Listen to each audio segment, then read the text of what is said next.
Stanford University. Okay, well, welcome to CS 193P, Developing Applications for iOS. This is fall 2011. I'm Paul Hegarty. I'll be your Master of Ceremonies for this quarter. Today we're going to talk a little bit about what this class is about. Make sure this is the class you're really interested in taking. I'm going to give a really brief overview of iOS. I'm going to assume that most people interested in this class already are familiar with iOS. Maybe they have an iPhone in their pocket or an iPad and they already know what's going on and they just want to be able to develop applications for it. Then I'm going to, at the end, cover two actual lecture topics that you're going to need to know for this quarter. The first is basically the design paradigm we're going to use to build applications. And then I'm going to give you a little peek, a little taste of the language that we're going to use, which is Objective-C, an object-oriented version of C. So yes, you have to learn another language. But for you computers, this is CS 193P. At this level of CS, another language should just be nothing. So we will cover that. And it's not an intent to teach you Objective-C in 20 minutes. It's more just to give you an exposure. All right. So what will I learn in this course? Well, number one thing you're going to learn is how to build cool apps. All right.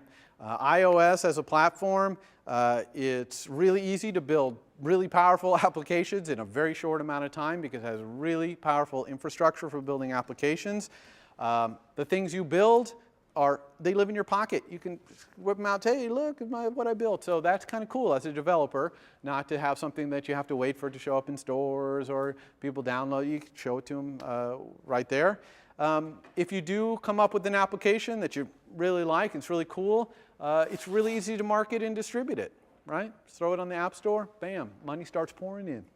And lastly, it's a very because of these above things, it's a very vibrant developer community. There's a lot going on in iOS, a lot of startups out there doing cool things from games to personal productivity stuff. And so it's a lot of fun to be working in this environment. And the second thing you're going to learn in this course is real-life object-oriented programming. Okay? So maybe a lot of you have experience with real-life programming. Maybe not. You're mostly students, so perhaps not. You all have to have a good experience with object-oriented programming. And so now we're going to combine those and see, so you can see, hey, with this object-oriented programming stuff that I've learned, what's it look like in the real world? Because we're talking about a real-world, very high-volume environment that people are running applications in. And you're going to see what it looks like to develop in that environment. And as part of that, you're not only going to learn how to just build an app, but you're going to learn a lot of computer science-y things. And you'll all have varying amounts of experience coming in here in terms of the CS classes you've taken. But you're going to learn in this class about databases, networking, all kinds of multimedia programming, multi-threading, animation, all these things listed up here. We're going to do all those things in this class. So it's a pretty action-packed class. And it's a really great class if you want to get a real industry kind of feel for what it means to apply all these technologies. Okay? Prerequisites. So the prerequisite for this class, the most important prerequisite is that you must be a competent, comfortable, object-oriented programmer. Okay? Now, I've put up a bunch of object-oriented terms up here. And all these terms should be very familiar to you, okay? If I start talking about a class or how we're going to add an instance variable or we're going to use a protocol to do something, and you're kind of like, what does that mean? Instance variable? I never heard of that. You're in trouble, okay? Because I'm going to assume knowledge of object-oriented programming, okay? So that's really something to be clear of right up front. If you're not comfortable with these terms, if you're haven't had some experience writing object-oriented programming, it's going to be trouble. And specifically, if you've never written an object-oriented program that uses more than a class or two, like I know a lot of CS 106A, the assignments are write a class that has these 5 methods that does something. That's great. You're just learning object-oriented programming. But by the end of CS 106B and certainly into CS 107, it's going to be more like solve this problem using object-oriented programming, and you have to come up with 4 or 5 classes working together to do it. And that's where we are. Okay? We're at the 4 or 5 to even 10 or more classes working together to build an application. All right? So you don't want to be jumping from 0 to 60 in 10 seconds there, and you want to give yourself, you want to already be at that level where you can put some objects together, understand a little bit about programming interfaces. Okay? Any questions about that? All right, the assignments. In this class, there are 7 weekly assignments. You have 1 week to do them. They are assigned after lecture on Thursday. They are due at the end of the day, the next Wednesday, 11:59 p.m. Pacific Standard Time. They are due, okay? They are individual work only. This is not something where you're going to get together with your friends and say, oh, how are we going to solve this problem? They are not structured as like big projects. So that they're weekly assignments that are directly having you do what I'm doing in the lectures and in the demos I do in class that week as homework, okay? I teach the same way every week. I'll tell you about it in lecture. I'll show you by writing some code right here in front of you, and then I'm going to ask you to do it in homework. The same thing 3 times. So everything I present in this class, you're going to see 3 times, those 3 times, okay? Over and over every single week. So the homework is individual work for that reason. It's graded on a check plus, or check minus basis. And every homework assignment will have a required task section and an evaluation criteria section, okay? So if you complete all the required tasks as per the evaluation criteria, then you'll get a check. If you do a great job of that, you might even get a check plus. If you don't implement one of the required tasks, or you don't do it in the way the evaluation criteria describes, then you might get a check minus. There is extra credit in every single assignment. I encourage you to bank some extra credit just in case later in the quarter one of the concepts that we introduce is a little hard to understand and maybe you don't do one of the required tasks. Some of that extra credit can flow over and pick you up there. The amount of extra credit varies, and some extra credit things are worth more than others because some of them are really trivial to do, some of them are quite complicated. But all of the extra credit is not just there for extra credit, it all expands upon what you learn in that week, okay? Lateness is the #1 fail factor in this class, okay? If you start getting behind, you're probably done. And that's because these 7 homework assignments all build on each other, okay? Why do I do it that way? 2 reasons. One, if you're building I want you to get to the end of this class and be able to build a significant iOS program. I don't want you to be able to just build toys. I want you to build something real, okay? Well, something real is going to require the amount of code that a few weeks of doing homework assignments will build up to be. So in these 7 assignments, I'm actually only going to have you build 2 applications. One the first 3 weeks, another one the last 4 weeks, okay? Those at the end will be 2 pretty significant applications. Now, the other reason for doing it this way is you have to learn as a real programmer, a real world programmer, to live with your mistakes of the previous week, okay? So you're going to do some things in week 1, you're going to make mistakes, something's not going to work, your TA is going to give you feedback. You're going to have to go back, fix those things, and build on it in week 2. So some people often ask me, hey, can I have the solution, as if there's one solution to any homework, there's not, but can I have a solution for week 1 so I can start on week 2? No, you got to live with your mistakes from week 1 in week 2. All right, so that's why we do the builds. But the problem with the builds is the lateness. If you start getting late on one, now you leave yourself very little time for the next one. That one might start being late and it just starts shifting out, okay?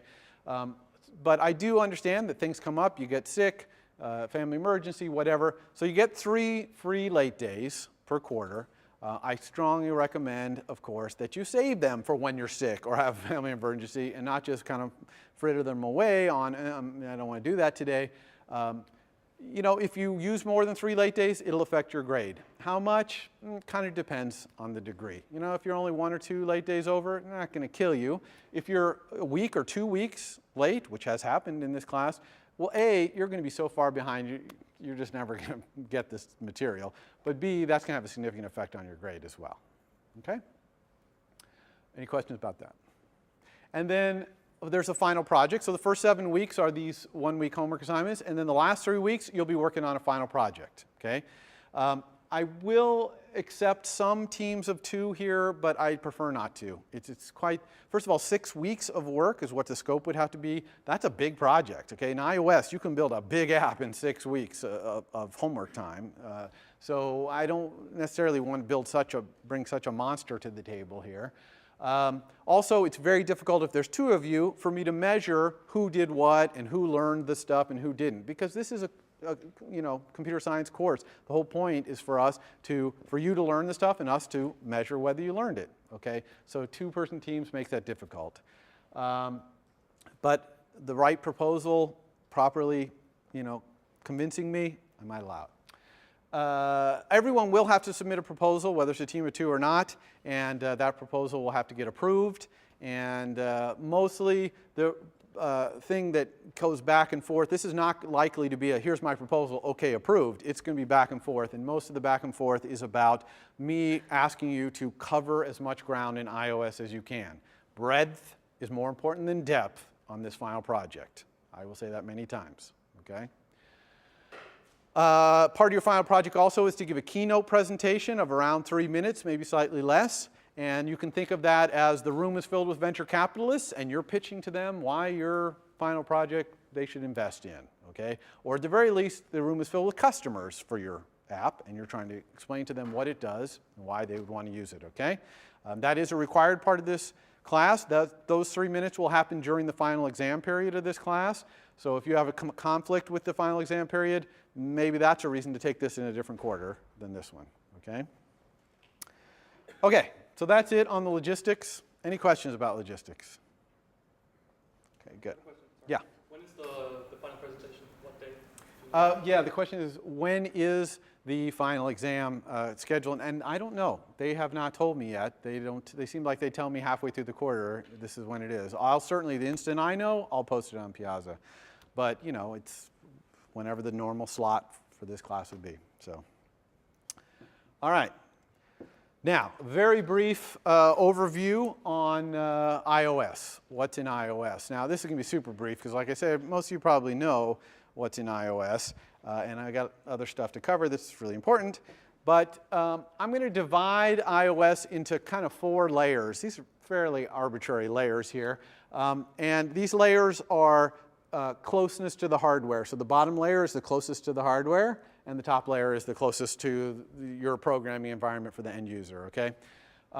So at the bottom layer of software in iOS is basically a mock 4.x BSD Unix kernel, okay? It's the mock OS 10 operating system, basically, targeted for this device. But that gives you a lot of power to have a full multitasking Unix kernel at the base. And it's quite remarkable that that kind of operating system is on a embedded device like this.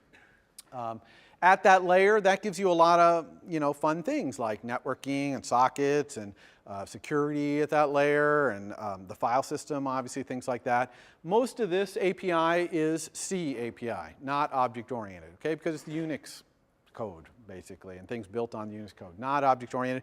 We won't be programming in this class at that layer very much, if at all.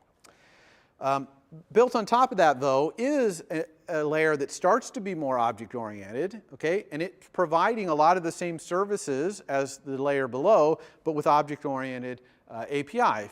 For example, there's a socket class, right? So that you can do sockets using an object-oriented mechanism.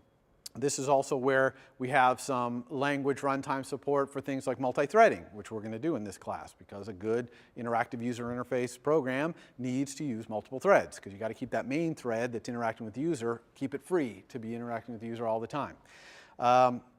You're also going to have the collection classes here, like arrays and dictionaries, and all that kind of mechanism is all in this layer. So you can think of this as kind of a mostly object-oriented layer that's providing basic functionality and then covering that core OS.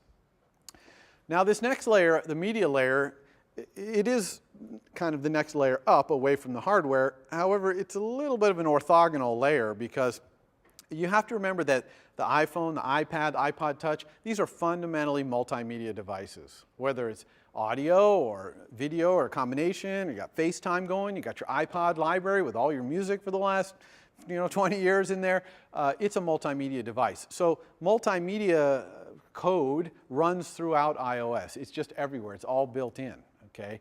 And so almost any API that you see from the core services layer on up is going to be thinking in its mind, in the designer's mind, about multimedia. What kind of media do I need here? How does this plug in? Et cetera. So there's going to be a lot of multimedia going on in this class because this device is fundamentally really good for that. Okay? And then finally, we have the top layer, which is the Cocoa Touch layer. Okay? Cocoa is the name of the application development environment for Mac OS X.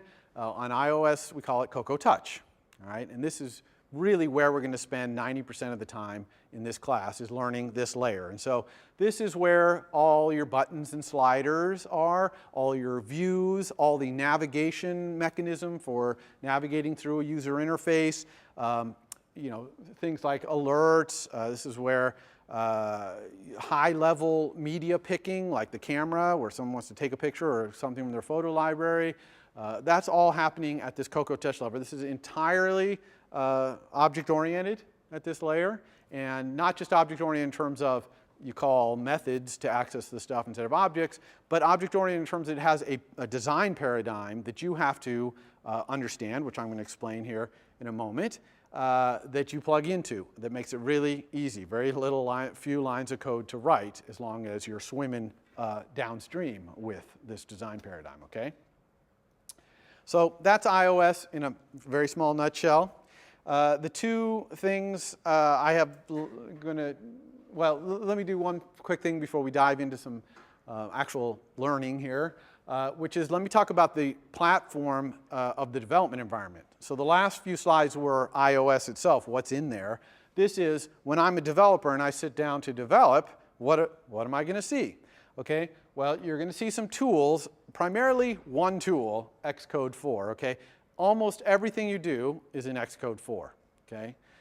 Apple has definitely taken the approach of one application that does it all. And they've been making it do more and more so that it's even closer to all. There is this Instruments, which is almost like a plug-in, kind of attachment to Xcode that lets you measure what your application is doing, its memory usage, its performance, its graphics performance, things like that. And so we'll talk a little bit about Instruments. But most of what we're going to do, we're going to be sitting in Xcode 4. Okay? Also, as a programmer developing, you're going to see a new language. Okay? Objective-C. We'll see a lot more about that today. There are a lot of frameworks. You're probably used to terms like package in Java or libraries in other languages. In iOS 5 environment, we call them frameworks. And the frameworks just are collections of objects that work together to do a certain thing. So there's the foundation framework, which is where array and dictionary and all that is. There's the UI kit, which is where sliders and buttons and views is. Core data, object-oriented database access. Map kit, a bunch of objects for doing Google Maps. Core motion, a bunch of objects for measuring the motion of the device, gyro and accelerometer and all that stuff. So we're going to learn a lot of different frameworks. And finally, you can't really describe the development platform without including this design strategy, which is MVC, Model View Controller. So how many people in this class have designed something using a Model View Controller paradigm? Okay, so about half, and that's pretty typical.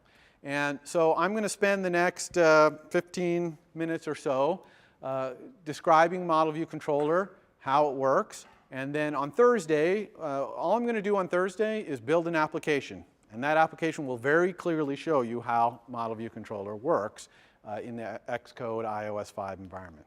So let's talk about Model View Controller. What is Model View Controller? The main idea of Model View Controller is we're going to take all the objects in our program and we're going to put them into one of three camps. Okay? We're going to put them in the model camp, the controller camp, or the view camp. Model View Controller, that's why we call it that, okay? Model, controller, or view. Now, what are these three camps? Your model camp is what your application does. So, for example, if you're building a space shoot-'em-up game, then this is where the spaceships are in outer space what planets are, where they are, how many guns each ship has, how much damage it can take. Those are all part of what that program is. It's a space, it represents spaceships in outer space. That's its model. Now notice I didn't say anything about where the ships are on the screen. Okay? The ship on the screen has nothing to do with the model of the program. That's where the controller and the view come in. So the controller you can think of as the objects that control how your model is presented on the screen to the end user. Okay, so it's kind of the glue. It's the thing that takes the spaceship's position in outer space and figures out, okay, how am I going to show this on screen? All right? Or how many guns the spaceship has, how am I going to show that on screen? Where does that appear? Is that dots in the corner? What's something drawn on the device, etc. So that's what the controller is. The controller controls how your model is presented in the UI. And then the view is your controller's minions. Okay? The view is just objects that your controller uses to do what it does, okay, to get this thing on screen. Now, we try to make objects in the view camp be as generic as possible. Okay, generic is about like buttons and sliders that come from Apple, for example. Know absolutely nothing about what kind of application they're going to appear in. All right? It's up to the controller to take these generic view minions and use them to do what the model needs to do, do what needs to be done to display that model on screen, okay? So really the view wants to be generic objects. That's an important thing to think about. Because a lot of programming systems, people have the views have a lot of application-specific knowledge in them, right? And it's all about how the views decide to draw them. And we want to move towards reusability and also understandability by making our views generic, okay? So once you have these three camps, then it's all about managing the communication between the camps. So now I'm going to talk about what communication is allowed and how we achieve that communication. So let's talk about controllers talking to their model. Okay, so this is a controller object wants to send a message to an object in the model, and that is 100% allowed. Green arrow going that direction. The controller can say anything it wants, ask any question of the model. The controller knows everything about the model. Okay? Because it is the controller's job to get that model on screen somehow. So it needs to be able to have full access to the model. Now this arrow only goes one way. This green arrow is pointing from the controller to the model. So this is the controller knowing about the model. Okay? So that's fully green, no problem. You notice I've drawn what kind of look like road markers there.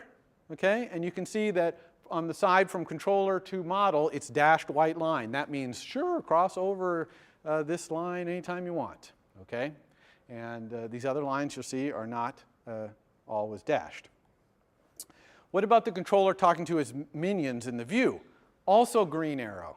Okay? The controller is responsible for getting the model on screen. It's got to have full ability to do anything it wants with those views. Okay? Set them up, tell them to do things, arrange them on screen, communicate data to them, etc. So that arrow is also green. So that side of the road is also dashed white line. Now, you see the word up there, outlet. Outlet is a term we use to describe a property in the controller that it uses to talk to its views. So we will create outlets from our controller objects to our views, and those outlets will be properties through which the controller will talk to its views. Okay? So I'm just introducing this phrase outlet right now. How about the model and the view? All right, for the purposes of this class, they never talk to each other ever. Now, I'm sure you can understand why the model would never talk to a view. Okay, the model is user interface independent. Right? You could have a model for a space shoot 'em up game where the user interface is command line. Move ship to XYZ, shoot ship. I mean, you could. It would be kind of silly, but you could. So the model is completely UI dependent. So I think you all agree there should be no communication from the model to the view. The model should have no idea what the views are. And the other way, some people say, well, I want to build a custom view that knows all about my model so I can display it. And while that sounds attractive, the reason that that's not necessarily such a good idea is reuse, because when you write that custom thing tied to that model, whenever that model changes, you're going to have to rewrite that custom thing. Those things are linked, okay, in a way that makes it so that the view can't be reused. And also the model can't be reused with a different UI. So, iPad comes out and it's got more screen real estate and you want to do a different UI for something. You got to rewrite a whole new view. Better to put that code in the controller, okay, and try to build a more generic view object.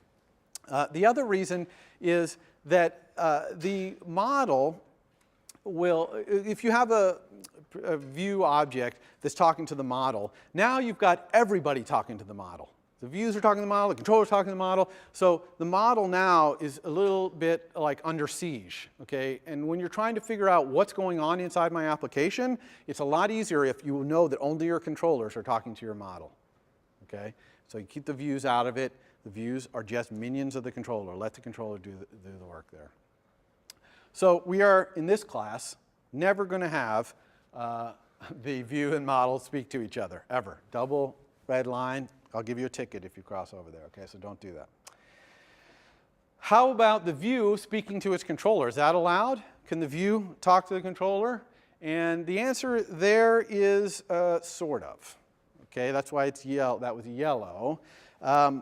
The communication between the view, which is a generic object, and the controller, which is very specific to how this application presents the model on the screen, is got to be blind, meaning the view can't know what class of object it's talking to, and it also has to be well structured, so that in Xcode 4 we can connect up the view to the controllers in a structured way, right? So that we understand how to do it.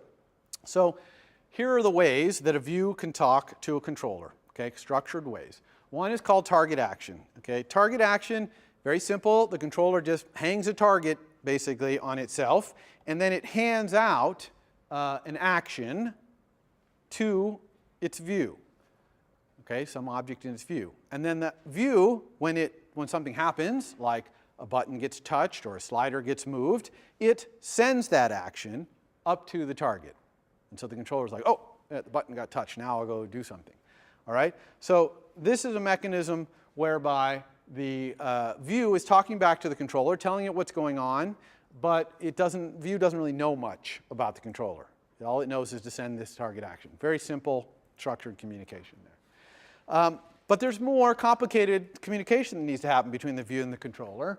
For example, you got to sometimes keep the view in sync with the controller and vice versa.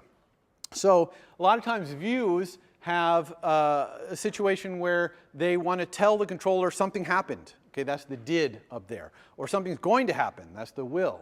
Or they want to ask the controller, should I allow this? Okay, so those kind of will, did, should kind of questions, the view needs to be able to ask. All right?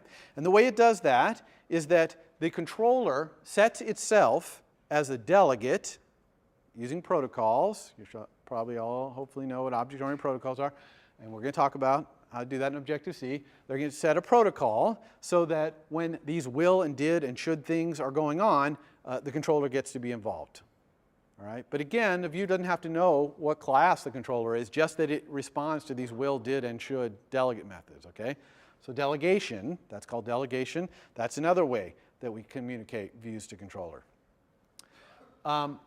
Another important thing is that views do not own the data that they display. That is very important to get this in your head. That's why it's flashing red.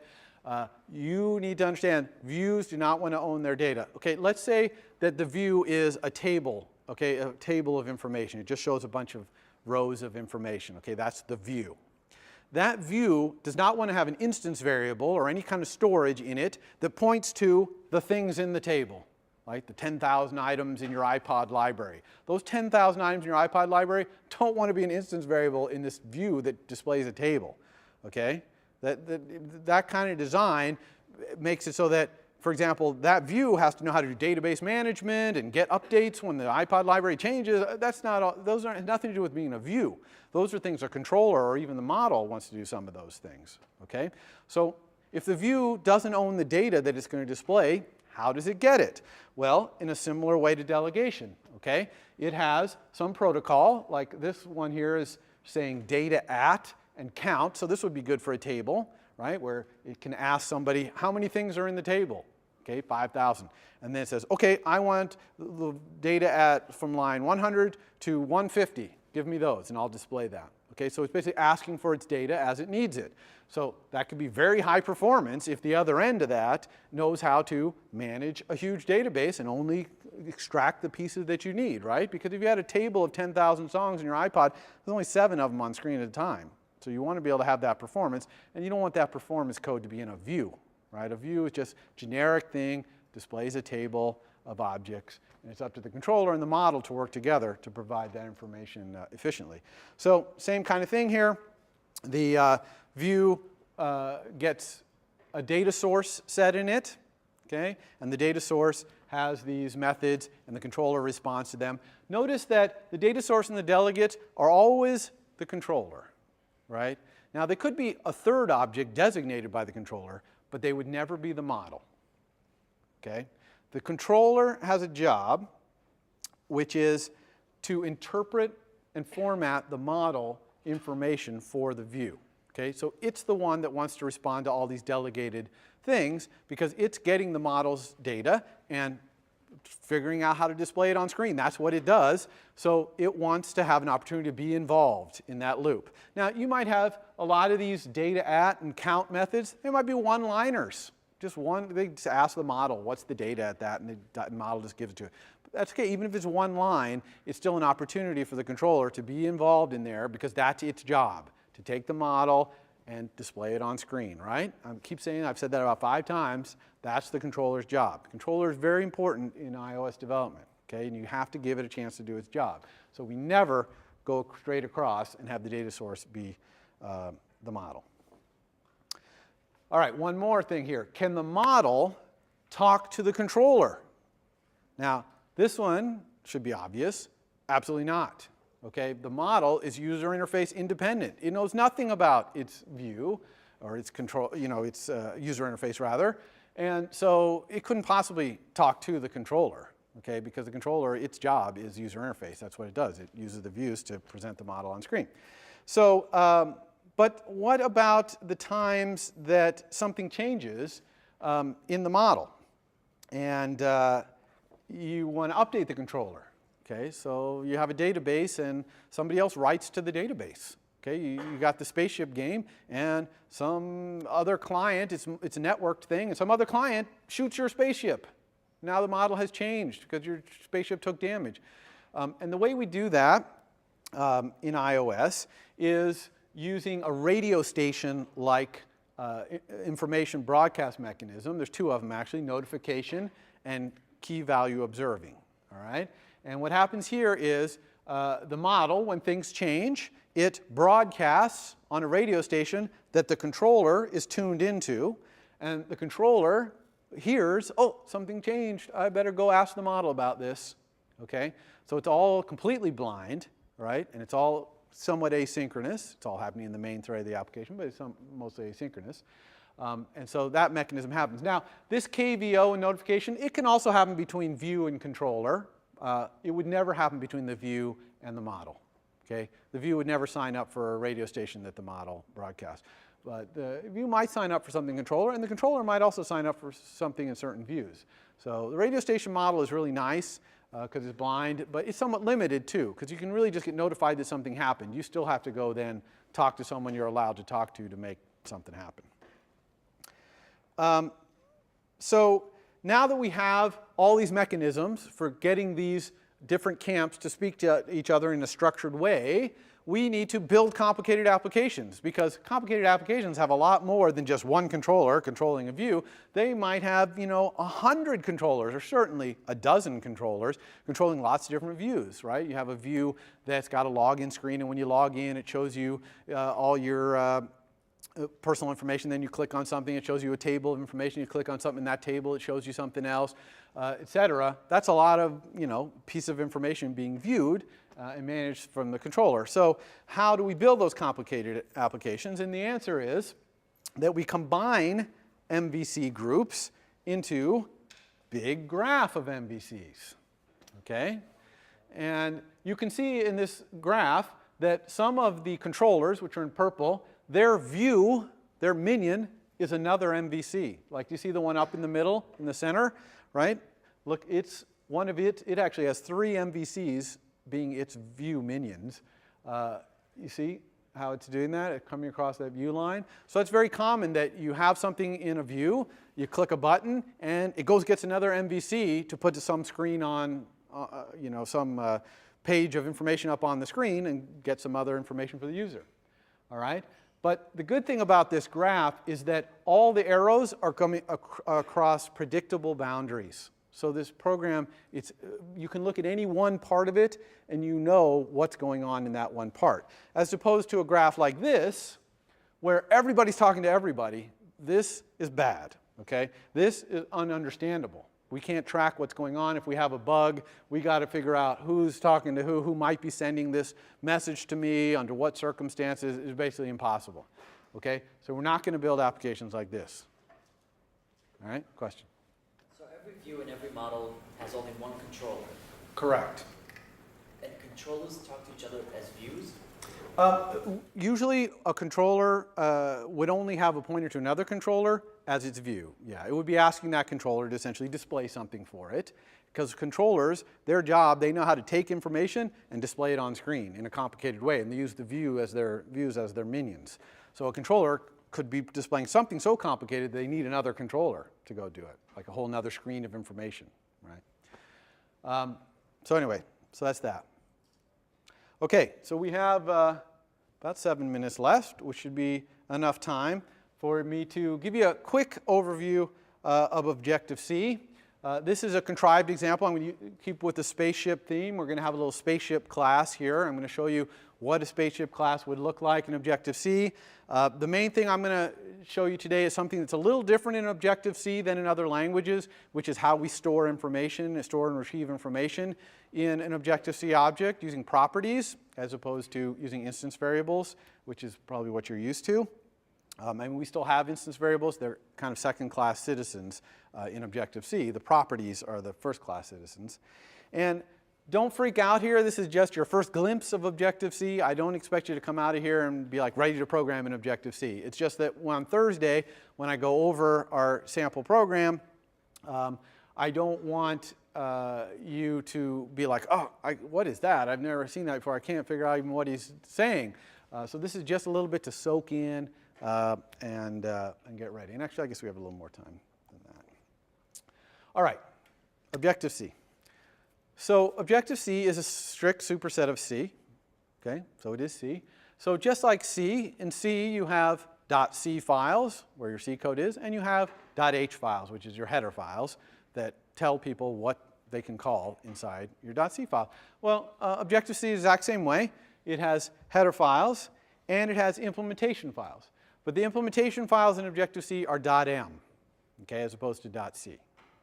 All right, so an Objective-C implementation file, historically, .m. All right, just kind of so we know that this is Objective-C. Yeah. Since it's a strict superset of C, will it still compile if you have .c files in there? Yeah, absolutely. The question is, if I have .c files in my program, will they compile? Absolutely. In fact, you can even have C++. But we're not going to cover that in this class, but you can have C++. The compiler knows how to compile C++ as well. You can include that. None of the iOS API is C++ based, so that would be some library or something separate that you'd be doing. But anyway, so you have a .h and a .m. Here's what kind of the skeletal bare bones of the .h and the .m look like. So both of them, notice, have an import at the beginning. So import is, for some of you who have not seen this in other languages, import's kind of like include, #include in C. It's just smarter than include, so if things are getting included more than once, and it also deals with pre-compiling header information, stuff like that. So it's just like basically include. The header file is including the header file of our superclass. Okay? So the implementation file is including the header file of ourselves, spaceship.h. Okay? So let's look on the left now. This is our header file. And you can see this @interface keyword. That basically says I'm declaring a class. This is the interface for this class. And spaceship is the name of this class. So we're creating a class called spaceship. And then the colon and vehicle is the superclass. Okay? So a spaceship is a vehicle, right? So it's normal inheritance. And then you can see down the lower left, it says @end, right? So everything our interface for our spaceship is going to be between that @ interface and the @ end. And similarly, on the implementation side in the .m, it starts with @ implementation, name of class, no superclass specified here. Okay, we've already specified it in the header file, and we're including our header file in our implementation, so we don't need to say it again. And then @ end at the end. So everything, all our implementation of all of our methods go between this @ implementation and the @ end. Okay? One thing that's important to understand about Objective-C, private versus public is all about implementation file versus header file. There's no private keyword, public keyword like you might be used to in Java or other languages. Okay? If it's in the header file, it's public, and if it's not in the header file, it's private. Everyone got that? That's an important thing to recognize. So you might ask, what if I want to declare some methods in my implementation file that are private? And so yes, you can also have an @ interface in your implementation file. Okay, it has a little different syntax there. It doesn't, again, does not specify the superclass. Instead, it has this open parentheses, close parentheses. Okay, we'll explain why it has that next week when we talk more about the language. But so inside this little interface, @ interface, @ end, and you can only have one of these at the top of your implementation. You can put other method declarations. For example, if you need, let's say you had recursion, and you have a method A that's going to call method B, and the method B is going to call back to method A. Well, this is C, so you have to declare the thing before you call it. So you could put method B in this @ interface at the beginning so that you can call them, right? Because it has to be declared before it's called. So basically, @ interface with the parentheses allows you to have a private interface. Everyone cool with that? All right, so now we're all ready to add some methods to our object here. So I'm going to add a public method. Okay, and I'm only adding this method just as a way to show you the syntax, okay? So this method is called orbit planet at altitude. Okay, that's what we would say this method is called. It has 2 arguments, and it returns no value. So the void that you see on the left there, that means this method returns no value. Okay? Now, that void could be double, in which case it would be return a double precision floating point number, just like this normal C double. It could also be a pointer to an object, okay? Just like the first argument is. You see that first argument, a planet? That's the name of that first argument. Its type is planet star, which means a pointer to a planet object, an instance of a planet, okay? And notice that I've had to import the header file for planet in my header file as well, because I can't use that symbol, planet, which is the name of a class, unless I've imported it. Also notice that the arguments, the a planet and the km there, and those, by the way, the word a planet and the word km could be anything you want. Think of them as part of the documentation, because this is a public method, and so I've made the km be km because I want to let people looking at this method know that the altitude, I expect it in kilometers. Okay, so I put km there. It could be, I could put any keyword I wanted there. But this has 2 arguments. One is a pointer to a planet. The second is a double. Notice how the, and this is on 2 lines, but this could all be on 1 line. It wouldn't have fit on 1 line here. And I've lined up the colons to make it look nice, but it could all be on 1 line. Notice how the arguments are interspersed in the name of the method. Okay? So in Java, this might be orbit planet at altitude, open parentheses, a planet, comma, km, close parentheses, right? Which, this is one of the great things about Objective-C. It makes it very readable because all of the arguments are interspersed with the keyword that describes what you want. So the caller of this is going to say, Mr. Spaceship, please orbit planet, this planet, at this altitude, 200 kilometers. Okay? So it's much more readable than having 4 or 5 arguments and having to see which ones match up with which out in the parentheses off at the end. Okay? So that's a great, really nice thing about Objective-C, but it takes a little bit of getting used to.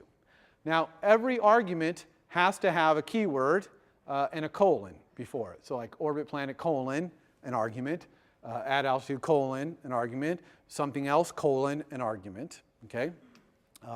The keyword should describe what the argument is. So in this case, it's a planet. and we're saying what we're doing with it. And the second one is an altitude, right? So you want to be very descriptive in the names of your methods.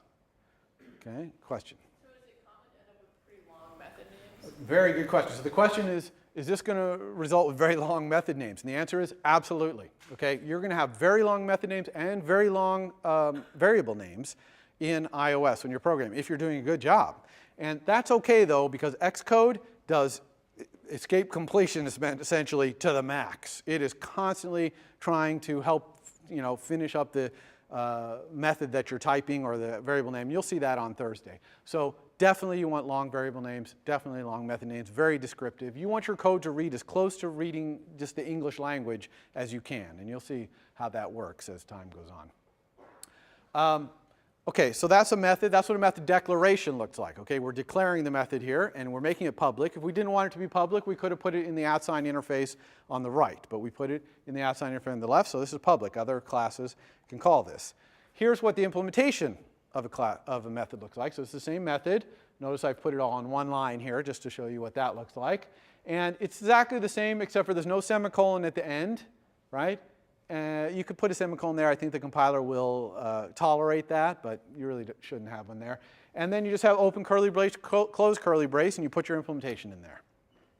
Okay? Simple as that. And we'll go look at a sample implementation of Orbit Planet just so that we can see what calling methods look like and stuff. So here I've added a couple more methods here. Set top speed, which takes a double. I want it as a % of the speed of light, so I've called the little keyword there, % speed of light. It returns void. I'm setting the top speed of my spaceship here. And then double top speed is a method that takes no arguments, that just returns a double, which is our top speed. Okay?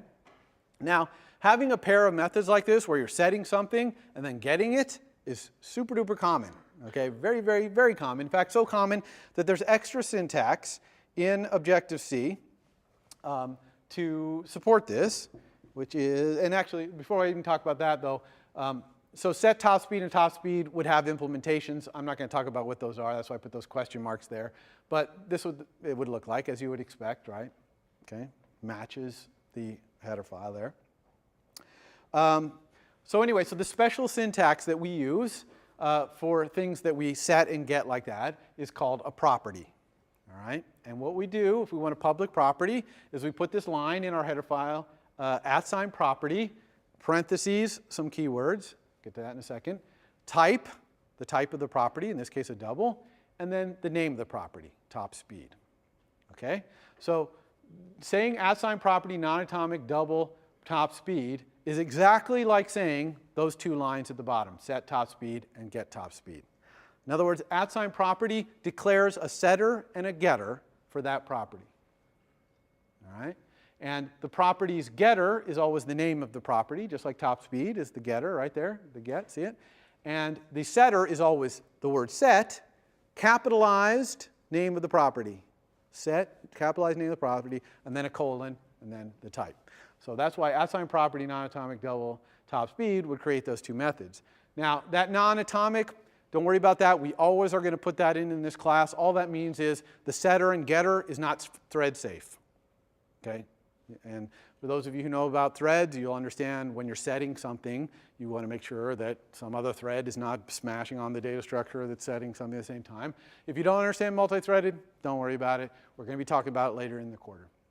That we're always going to make our things non-atomic. The reason for that is all of our UI happens in the main thread anyway.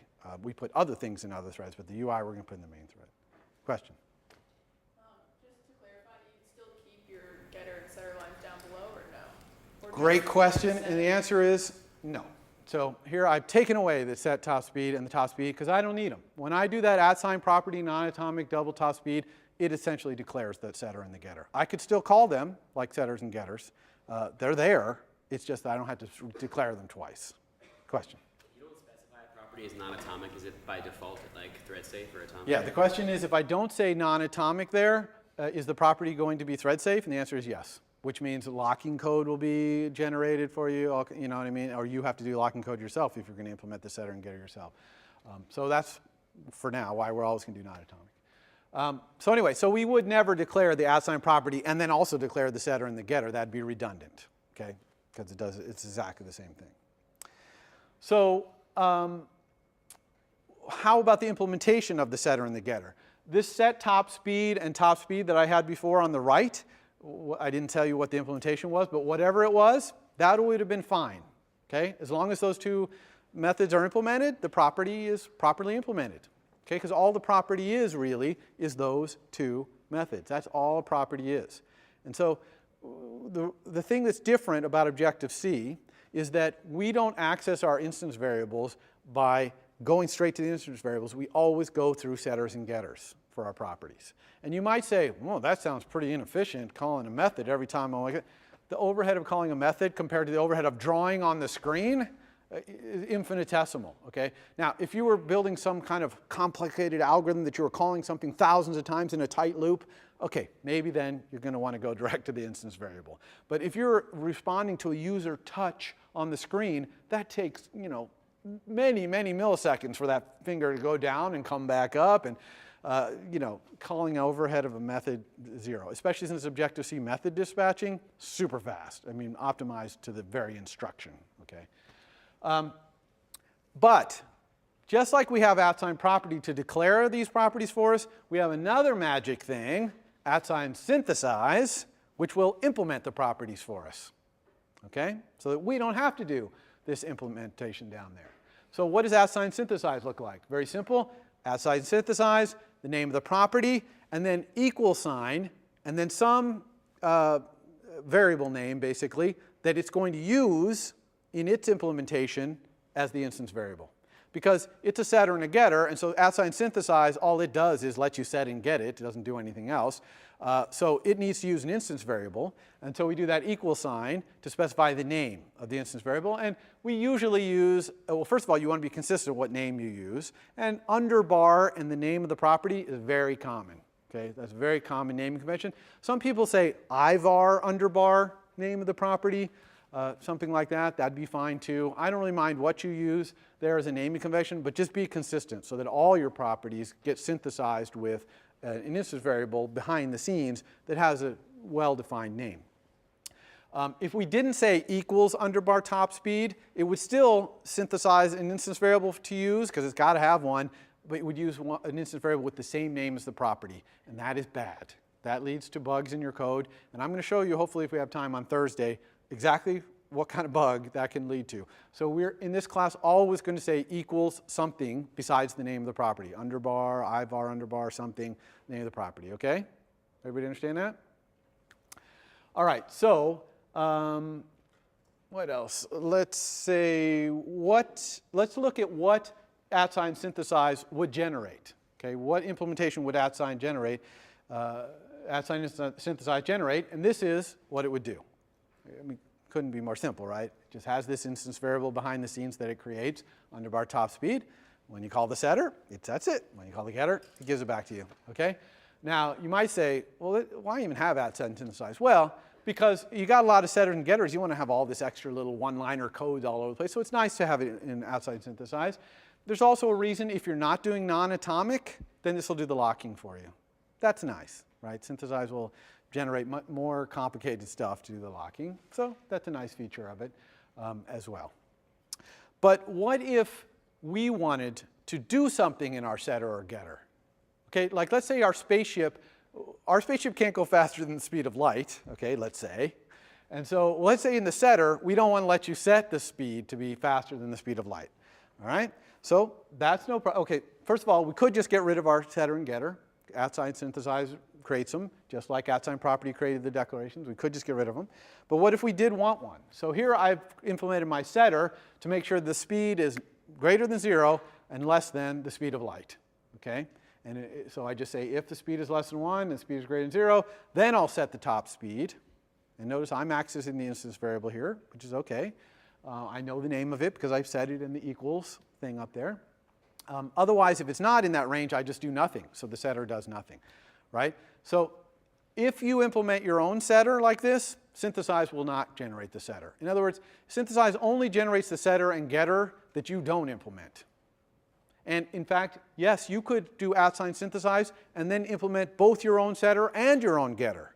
And you might say, well, why would I ever do that? Well, because you want @sign synthesize to create that instance variable for you, underbar top speed, right? And then you go do something with it in the setter and getter. That's perfectly legal as well. Okay? Everyone understand properties and synthesize? Okay, so here's another property. This property is a pointer to an object. Okay, I got a nearest wormhole here. Okay, so wormhole is a class. And notice that next to the non-atomic, there's another thing there, okay, which is strong. So one thing about objects, pointers to objects, we have to manage their memory, right? Because that wormhole is going to use up some memory. And so at some point, someone's going to set this pointer to point to a wormhole. And when we're done using that wormhole, we want that memory cleaned up. So there's two words that can be there. And one of them has to be there if the property is a pointer to an object. One is strong and the other one is weak. Strong means keep the memory that this property pointer points to around until I'm done with it. So it's strong, I'm holding onto this wormhole strongly. Weak means if no one else is interested in this wormhole, I'm not interested either. And just set this pointer to 0, to nil.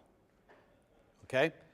Now, this brings up a question, what is the value of a property when the object is first created? And the answer is all properties have a value of 0 when they're created.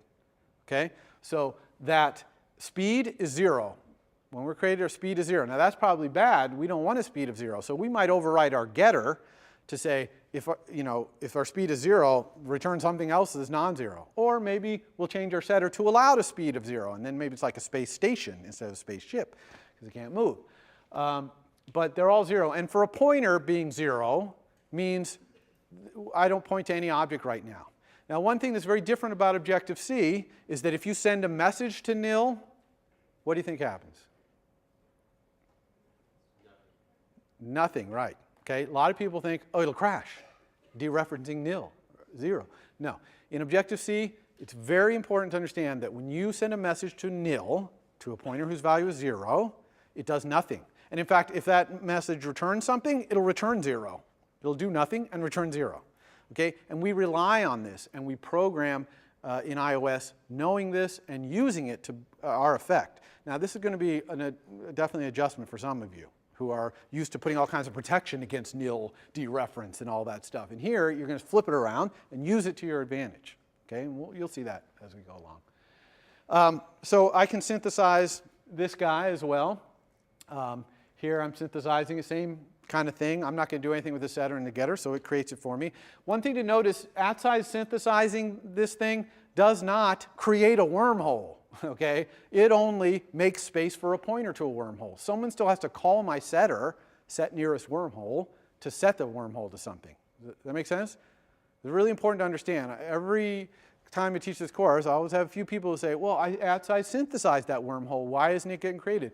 That just creates the pointer. You have to call set nearest wormhole to initialize that thing. All right, so we're running out of time. Let's get down here and start doing some code in Orbit Planet. The main thing I wanted to show you here is what it looks like to call a method. Okay, we've seen a lot of declaration and definition of methods. What about if I want to call one? And that's done using this square bracket notation. So here on that first line, double speed equals self top speed, I'm calling my top speed getter on myself. Okay, the way you send a message, open square bracket, a pointer to the object you want to send the message to. All objects in Objective-C are in the heap. We always access them by pointers, always. Okay, always, always. So self is a pointer to myself. Convenient, just like in other languages, this and things like that, self. And then you just put the method that you want. If it has arguments, you just intersperse the arguments with the keywords in the name of the method, and we'll see that in a second. So this, and then if it returns a value, you just say equals the value. So double speed equals self top speed, exactly as you would expect, right? Top speed. To remind you what top speed looks like, it looks kind of like that. We don't have it there because we have our @sign property. And then here's another message send. In fact, here I'm doing a message send inside a message send. So I'm calling my nearest wormhole getter to get my nearest wormhole in square brackets. You see that in the inside there? And then I'm using the result of that, which is a wormhole, pointer to a wormhole, and I'm sending it a message, which is travel to planet at speed. And you can see that the arguments, the planet I want to orbit eventually, and the speed at which I want to travel, are just arguments interspersed along. Now, this method is not done. I'm only getting to the planet here. I've got to enter orbit and all these other things. But mostly I wanted to show you the square bracket notation. That's how we send messages. And one last piece of syntax here, which is that properties are so important that they have their own syntax. So self, angle bracket self top speed is exactly the same as saying self dot top speed. Okay? And the dot notation can work on both sides of an equal. So this one, self dot nearest wormhole, also would work. And if self dot nearest wormhole is on the left side of an equals, it's calling the setter. And if it's on the right side of an equals, you're calling the getter. But it looks exactly the same. Self dot top speed, self dot nearest wormhole. Make sense? You'll see a lot of this on Thursday.